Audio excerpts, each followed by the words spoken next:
នេះជាព្រះវិហារថ្មីរបស់វត្តលក្ខណៈវង្សឈុំធំ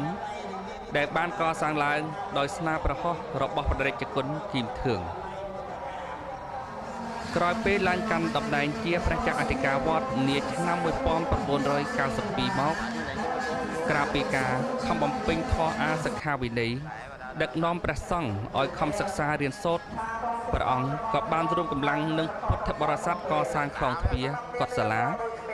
មួយថ្ងៃកាន់តែល្អស្អាតឡើងជាមួយគ្នានេះដែរព្រះតេជគុណគីមធឿងក៏មានការចាប់អារម្មណ៍ដល់វិស័យសិក្សាអប់រំសង្គមកិច្ចណាស់ដែរជាក់ស្ដែងដោយព្រះអង្គបានបរិច្ចាគដីជាង3000ម៉ែត្រក្រឡានិងថវិកាជាង60លានដុល្លារឲ្យរដ្ឋកសាងសាលារៀនសម្រាប់កូនចៅខ្មែរសិក្សារៀនសូត្រក្រេបវិជ្ជានៅចំណេះដឹងសំចាក់បាននៅកម្ពុជា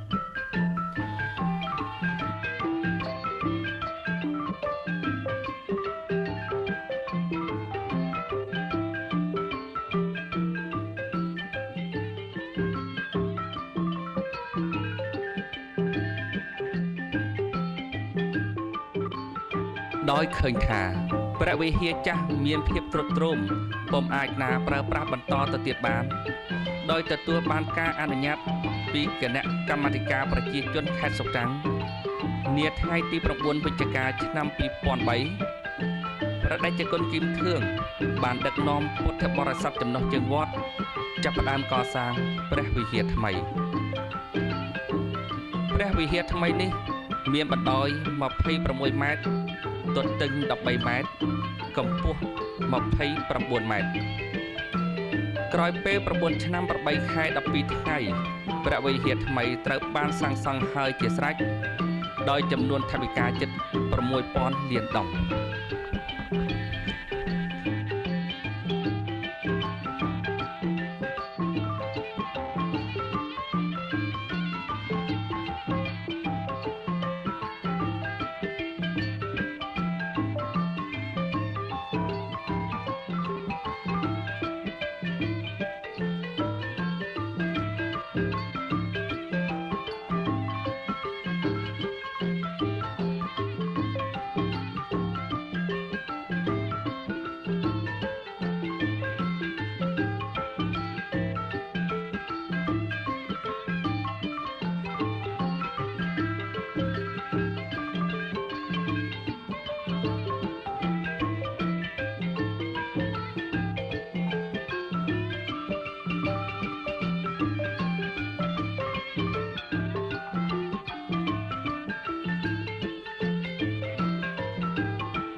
តាមធម្មតាវត្តនីមួយៗតម្រាំកសាងបានព្រះវិហារថ្មីមួយហើយចាត់តាំងបុណ្យបញ្ចុះសីមាម្ដងគឺមានរយៈពេល50-60ឆ្នាំឬ100ឆ្នាំមានន័យថាក្នុងមួយជីវិតនៃមនុស្សម្នាក់កម្រមានអ្នកណាបានចូលរួមក្នុងពិធីបុណ្យបញ្ចុះសីមាវត្តមួយពីរដងណាស់ប្រហែលជាដូច្នេះហើយបានជាឲ្យតែដល់បុណ្យបញ្ចុះសីមាម្ដងពុទ្ធបរិស័ទចិត្តឆ្ងាយមិនត្រឯងការនឿយហត់ខំនាំគ្នាមកបំពេញកុសលយ៉ាងច្រើនកុះកក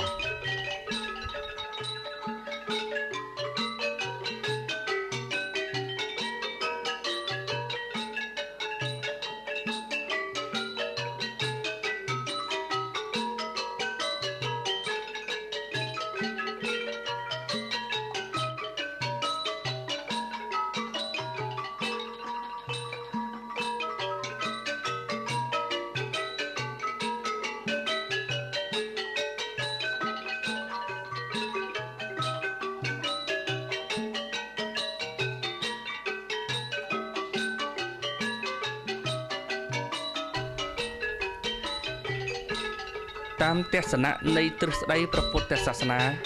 ព្រះវិហារជាទីសក្ការៈជាកន្លែងយ៉ាងឧត្តមបំផុតនៃវត្តនីមួយៗជាកន្លែងសម្រាប់ព្រះសង្ឃបំពេញសង្ឃកម្មផ្សេងមានន័យថាវត្តបើគ្មានព្រះវិហារគឺពុំអាចក្លាយទៅជាវត្តពេញលក្ខណៈឡើយដោយបណ្ដាលក្ខណៈដោយបានពោលខាងលើមកនេះបានជាខ្មែរយើងនិយមជឿថាបានមកបំពេញកុសលក្នុងបុណ្យបញ្ចុះសីមាគឺមានផ្លានិសង្ឃយ៉ាងច្រើនទាំងក្នុងជាតិនេះក៏ដូចជាបរលោកឯនេះពុំនោះសតទេតាមក្បួនគម្ពីរមួយចំនួនទាំងបាននិយាយច្បាស់ថា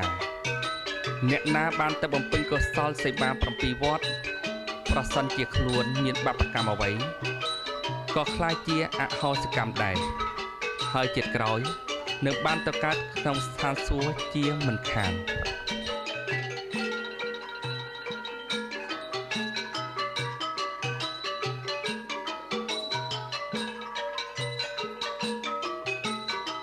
ក្នុងពិធីបុណ្យបញ្ចុះសីមានៅវត្តលក្ខណៈវង្សឈុំធំក្នុងពេលយប់ក៏ដូចជាពេលថ្ងៃដែរ